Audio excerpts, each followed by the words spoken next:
Welcome back to the Anchor Podcast. Folks, we are here today with Dr. Gerard Alexander, top faculty member from the University of Virginia and founder of the Blue Ridge Center at the University of Virginia. Dr. Alexander has taught at UVA since 1997, has been a tenured professor in the Department of Politics since 2002. He's a specialist in comparative politics, especially Western Europe. In addition to academic writing, he's been published articles in the New York Times, the Washington Post, National Review, and other publications. Georgetown undergrad, Columbia PhD. Dr. Alexander, welcome to the Anchor Podcast. Thank you. Glad to be here with you. So as we often do in the Anchor Podcast, I'd love to start off just kind of hearing a bit about your academic journey. Did you enjoy school as a young boy when you think back about it? Was it painful? What was it like? I couldn't tell you whether, as the father of a small child now who has a complicated relationship with school like almost all kids, I can't remember whether I literally liked school as an end in itself, but I loved reading. I loved learning things. I just don't know that I can't remember whether I liked school in the sense of other people deciding what I should learn. But I was a voracious reader. I didn't know what I wanted to do with any of that knowledge. But I will tell you, I remember very specifically at college at Georgetown, looking around me at professors and thinking, boy, I definitely did not want to become one of them. And it was all kinds of... Besides Dr. Shaw. Yeah, exactly.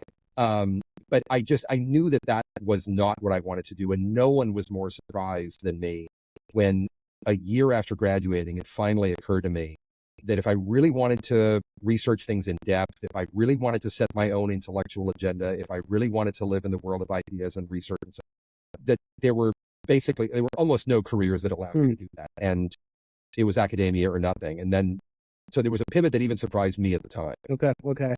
Why Georgetown?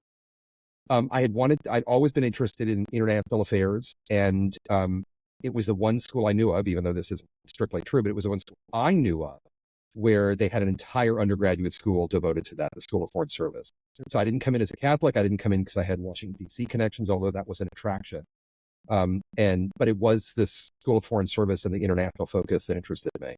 And what I assumed in college I wanted to do was go into policy work. I interned on Capitol Hill. I interned at think tanks while I was in college. But what I didn't like about those experiences was not that they weren't filled with interesting people, not that they weren't consequential, because they were, but what I didn't like about them was that I was always researching or thinking about or tasked to work on what other people thought was important. It was driven by the legislative calendar. It was driven by somebody else's agenda. And it was in those, couple of years that I decided I wanted to work on what I wanted to work on. And I suppose maybe academics in that sense, professors are driven by a certain kind of arrogance, but I wanted to do what I thought was important. So at Georgetown, did you know you were on the PhD route? No, that's when I knew I wasn't. That's when I looked around at my professors. I didn't want to be that. I feel so guilty saying this because they were good people, right? Sure. I learned a boatload from them. But I looked at them and I can't even remember now exactly what uncharitable thoughts I had, but I knew I didn't want to do that. And I couldn't tell you now did I not think that they had much impact on the world? I did find a lot of what they wrote boring. And for instance, I'm a political science professor. If you look at what a lot of traditional political scientists studied and wrote, it was extremely formal. It was extremely, bureaucratic isn't quite the right word, but it wasn't exciting. It wasn't puzzle solving. It was just very dry. And we've all taken dry political science courses. And I suppose I looked at things like American Government 101 textbooks and thought, I don't want to spend my life writing things like that. So take us through this story then into Columbia, and then what did you ultimately focus on for your dissertation? Okay. So I graduated from Georgetown, still assuming that I did not want to be a professor, not sure what I wanted to do. And I got a Rotary Club fellowship. They do these international fellowships. I had been studying Africa in particular, and I spent a year as an exchange student in Central Africa, in Cameroon. And then I went on to basically a public policy school after that, one that's meant to be a master's degree that gets you, the kind of thing that would get you hired at a think tank or get you hired in maybe journalism, that would get you hired to Capitol Hill or government agencies, policy making. And something happened to me between leaving Georgetown and showing up at that master's program. I realized I wanted to study things in greater historical depth. I wanted than the policy world cared about. Okay. I wanted to study my intellectual agenda, not Congress's intellectual agenda or policy agenda. And the only career that allowed you to pick your own topics and study them in the way you wanted to, like historically, was academia. And so I applied to PhD programs. To my surprise, my resume wasn't really built to do that. I had to scrounge around for recommendation letters that would make me a plausible candidate for that, and ended up at Columbia, where I learned you could study political science in really dry, boring ways if you wanted to, but you didn't have to. You could study it in ways that were genuinely interesting. And in my case, for example, I started graduate school, I'm dating myself here, in the same semester in which the Berlin Wall came down. And all of a sudden, Eastern Europeanists, students of Eastern Europe at Columbia, and there were a lot of them, were suddenly being handed this opportunity of democratizing societies that set their minds going as to could those become democracies? And of course, most of them have, and thank God for that. And to the good of the people who live there, got out from under the Soviet yoke and were able to chart their own destinies. And I realized that as a Western European, as someone interested in Western Europe, I had something to offer them, which is evidence and arguments about why democracy had once been precarious in Western Europe, but wasn't anymore, was so stable that we now take it for granted. We don't even ask anymore how that happened and when, why. And so I built my dissertation around the issue of why Western European democracies, once so precarious, became the stable things they are. And the idea was to offer that theorizing to students in America, students in Eastern Europe, who were embarking on an exciting, journey of figuring out where self-rule could come from there. Well, that fascinating journey. Let's talk about the University of Virginia now. I think we share a love for Jefferson's University. My wife graduated in 2000. We've been down there a few times with my kids, where they'll try to remind me that I didn't go there as I give them a tour of campus. We dated all through college. And so I feel, and I would sit in on her classes, and there was a notable difference between the average LSU professor, not to hate on my alma mater, and the average UVA professor. Qualitative difference. I remember just being amazed in some of the classes. She had Jonathan Haidt and Dr. Elzinga and some incredible professors at UVA. You've been there since 97. Yeah. What do you love about University of Virginia? So first of all, I'm incredibly grateful to be there, not just because they offered me a job, but because I often joke I'm lucky to have started my academic career at a place where many scholars would be happy to end it. And what I mean by that is, often a young professor will get a job when they don't yet have a reputation for excellence in their research or their teaching at a really tiny, far-flung school that they'll over time work their way up to a better one. And here, instead of ending my career at a great school like UVA, I got to start from day one. It was an incredibly lucky thing. And I've been grateful ever since. And I often, for all of my criticisms of the modern academy, I often refer to UVA as one of the great places on earth. It really is a fantastic environment. And a lot of really good students. The school is, I'm probably going to screw this up. It's either 60 or 70% in-state, but a lot of out-of-state students. It attracts a really big, excellent core of students from around the country. And Virginia itself produces a lot of students.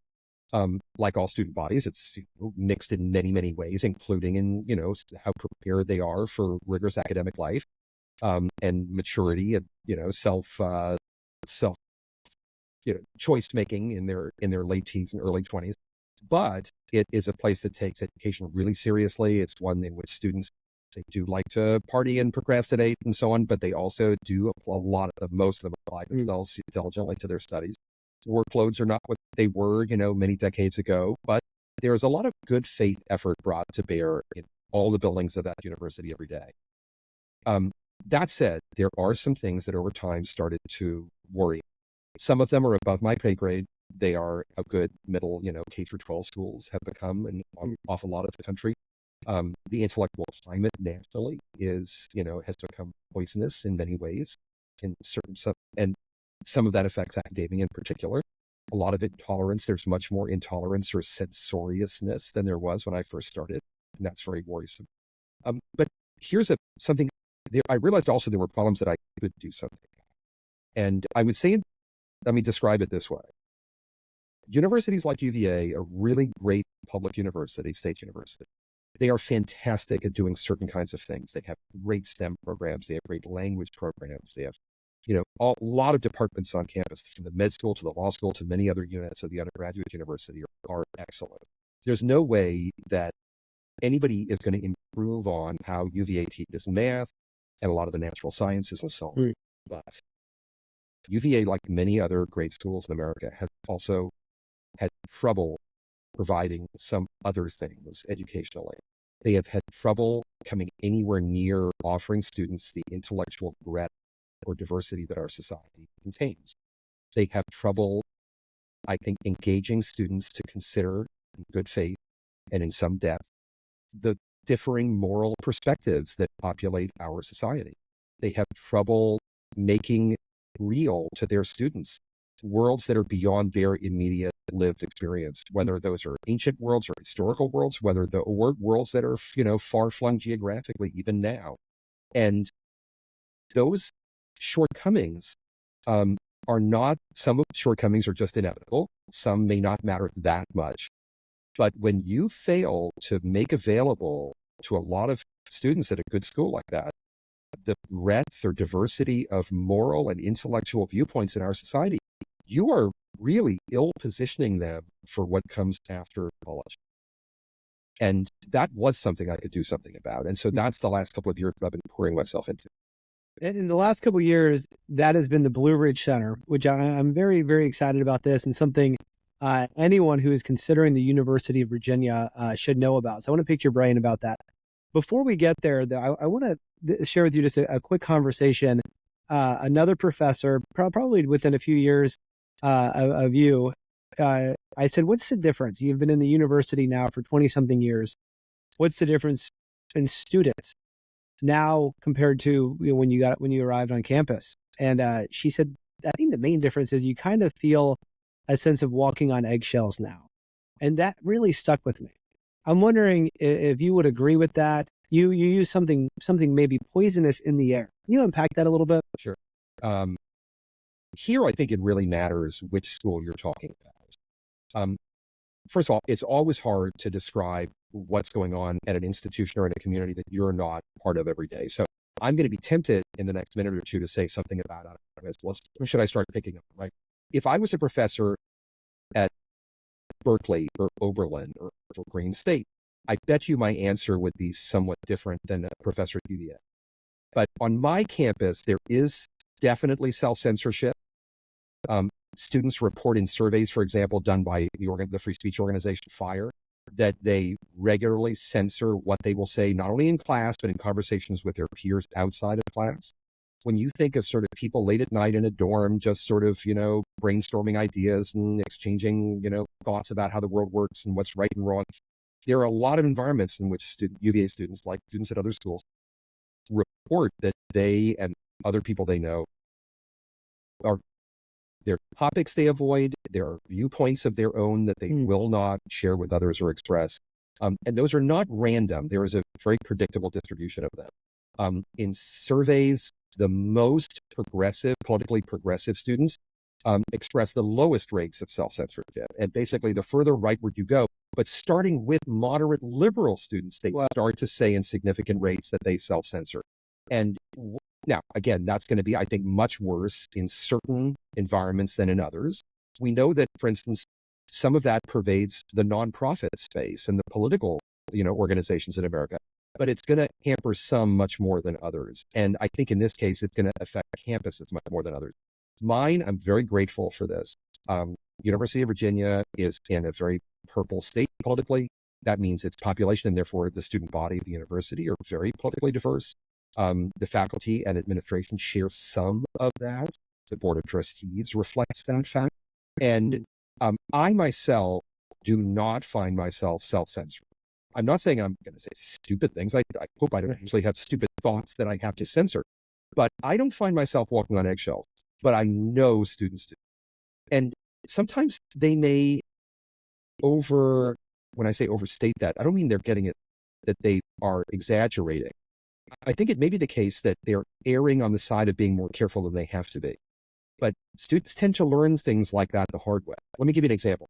When you ask students, do professors like you to parrot back their views to them on exams and in papers, at a very high rate, they will tell you yes. I don't know for a fact that that's true, at least in all cases. But that is a very entrenched student belief, and it leads them to often be very strategic in what they write on exams, quizzes, and essays. So, conversation with a Princeton graduate, former CLT employee, a few years ago, and he said, we were having this conversation, and he said, even the Ivies are not like that crazy woke like some people think. The reality on campus is that you've got 5 or 10% of faculty and students who are super, super far left progressive. And then you have a huge percentage that are kind of scared of them or scared to get out of line. Is that fair?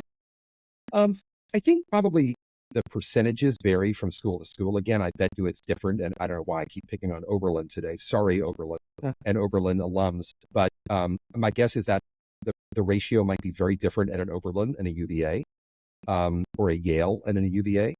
I also think that the loudness and the afraidness that you were just alluding to, those vary also from school to school. But the basic notion that the energy, the self-confidence, the decibel level is, mostly among the most censorious, the most intolerant, the most ideologically rigid, that is definitely out there. Now, at some schools, that's just going to be a smaller or more, compact percentage of the overall student body, faculty, administrators. But there are schools where that's going to be bigger and more aggressive, more assertive. And here's a great example of where school leadership matters. There are schools whose administrations, I think of Johns Hopkins, for example, have made very clear to the most censorious people on that campus, don't even think it. Find another hobby. If you want to shut down speakers and, exclude major points of view, you're going to have to go somewhere else to do that. It doesn't sound like a big deal, but that can have a massive effect on the dynamics on a campus. And if you do not send a clear message to that effect, as in so many things in life like this, every parent will understand, right, the basic concept here. If you don't offer clear guidelines, you are inviting the worst possible. And once they start, they became much harder to shut down. Just ask Columbia University's leadership what it's like when you allow rampantly aggressive, intolerant, offensive, even, predatory behavior on your campus. The longer you let that go on, the uglier the eventual shutting down of it looks. Let's talk Blue Ridge Center. Someone who's never heard of it. What is the Blue Ridge Center? Never heard of this before. What is it? How would you describe it? It's often difficult to start things within universities. Universities are complicated. They have lots of stakeholders, lots of decision makers. Funding within them is often complicated. I chose, not because UVA was hostile to this at all, but I chose to create an independent nonprofit. It operates alongside UVA, and it is designed, it's an intellectual diversity project. The goal of Blue Ridge is to bring to university students, to UVA students, UVA undergraduates in particular, viewpoints and topics that they think they might just not get elsewhere. And let me give you one symbol of that. Our very first reading group, it's like a mini course, which met 7 times across the very first semester we were in existence, was devoted to Thomas Sowell. Thomas Sowell is originally, I think, an economist or economic historian, became a very prominent public intellectual. And yet there's an amazing gap between how prominent he has been for the last few decades as an intellectual historian and how completely absent or invisible he is on college curricula. I mean, every student in that class who took that reading group with me had never been assigned a single page of Thomas Sowell up until then. Whereas a ton of Americans would have read his columns and other things in newspapers and books, right? And the goal was not to do a hagiography or glorification of Thomas Sowell. No one was more scrutinizing in the discussion than I was. We read one really extensive critique, shredding a lot of Sowell's work. But what we were doing was going to engage in the conversation that Thomas Sowell had wanted Americans to engage with. We were going to read the evidence he had compiled and thought should be put in front of Americans. And we were asking, is this persuasive? Does this answer big questions we have? The students were politically diverse themselves. Some of them were very critical of him, were not persuaded by him. But for a semester, 7 nights for an hour and a half each, we talked about what Thomas Sowell wanted us to talk about. Notice that doesn't mean we agreed with him, but it does mean we were having the conversation he wanted to have. And that's the kind of, that meant bringing entire topics into the students' lives that they otherwise just wouldn't be exposed to in their normal coursework. And that, I think, is a pretty good symbol of what we've done ever since, right? In the 4 semesters now we're just starting our 5th semester of activity, where we bring topics to bear that just do not appear in UVA coursework or other contexts, and points of view, even on topic. And then in the case of topics that are discussed routinely, points of view on those topics that are unrepresented or underrepresented in the intellectual climate already on campus. And we do that with speakers, we do that with panels and debates, public events. We do that with reading groups, which are, small group activities. We do that with workshops, which are like a single 2-hour session with some readings ahead of time to deep dive into some topic. We do that in all kinds of ways. And there's a diversity of views in everything we do. We always have competing points of view and authors represented in our reading lists and topics. We have very intellectually diverse students in the room. But what we are determined to do is have conversations about topics, about viewpoints that just don't typically make their way into classrooms and other intellectual conversations on one of today's modern campuses. We share a friendship with Dr. Robbie George and the great work he's been doing at the James Madison Princeton University. Dr. George was the first Anchor podcast guest, of course, probably 3 or 4 years ago when we started that. Well, Dr. George relayed to me that sometimes Princeton students will feel a bit jaded and kind of ripped off that they went through 3 or 4 years of their undergraduate at one of America's top universities, and they never heard a different point of view. We've seen the statistics that many sociology or religion departments are 100% or close to it of self-described progressives. I love what you're doing, but in some ways, this is saying something about the University of Virginia that students in droves now are going to the Blue Ridge Center to get something they're not getting in their classes on campus. Let's not, overstate this. There are definitely topics that I don't feel the need to tackle because they do get addressed on my campus. There are definitely viewpoints on some topics that I don't feel the need to offer programming because there is a professor who does that. So, for example, people interested in literature said, "Oh, can you do programming on Shakespeare?" And I went to the English department's website and looked over their course offerings, and they do a lot on Shakespeare. There are things I just don't feel the need to do. So I'm not trying to say that it's, sort of this systematically, that there's something hollowed out about UVA's intellectual offerings, because that's just not true. There's a lot that's being done and done well. It's just that there are some, really important gaps, and our goal is to fill them. And let's also not misstate, there are diversity of views. It's just that they are too limited. The joking way to put it would be that, their views on politics range all the way from, very left to moderately left to centrist or something. You and I are both chuckling as we say that. I'm overstating that somewhat, but it is true that there are, raging, interesting debates held among American liberals and progressives, and those are often well represented on university faculties.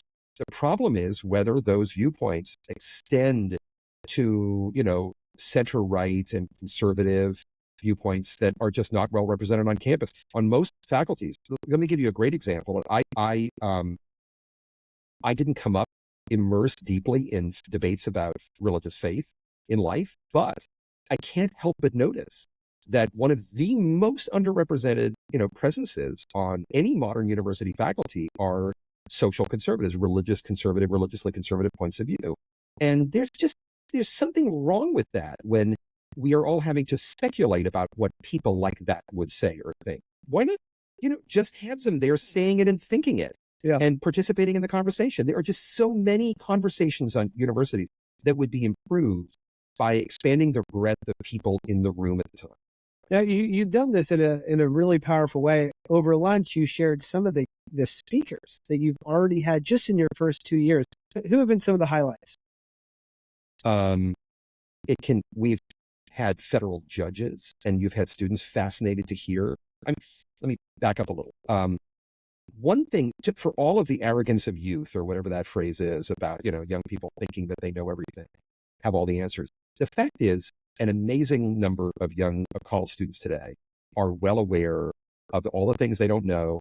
And among the things that they know they don't know are how to chart their own lives and careers in life.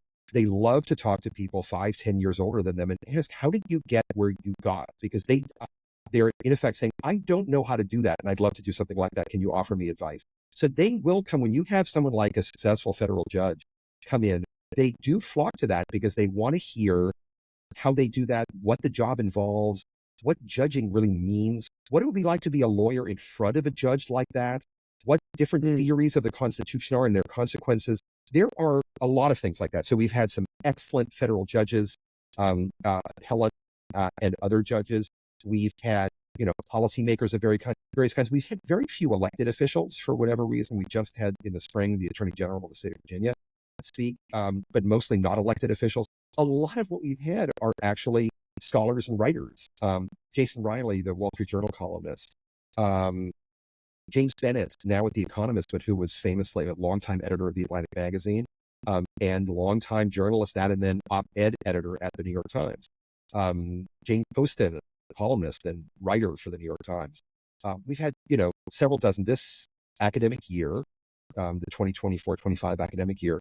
We're on track to mount something like between 50 and 60 public events like speakers or panels alongside our reading groups and workshops.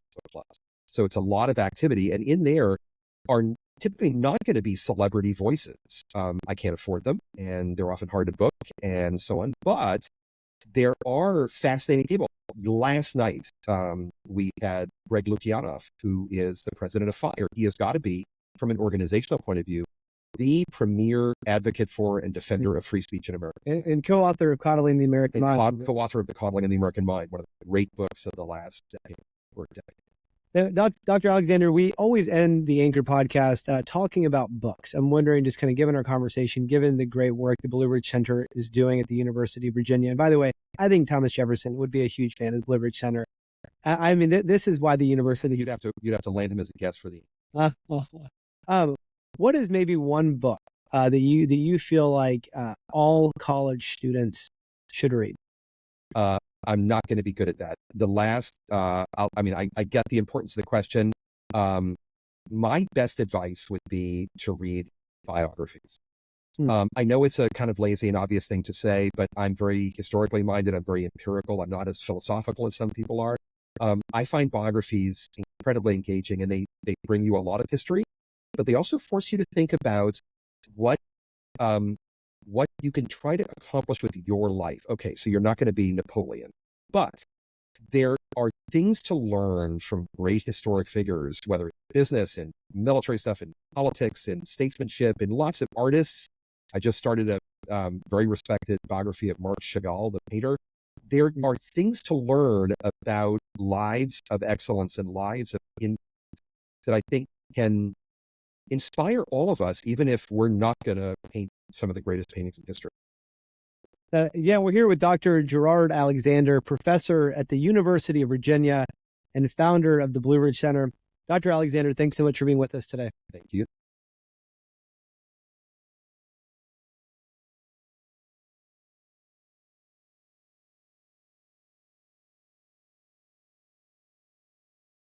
And again,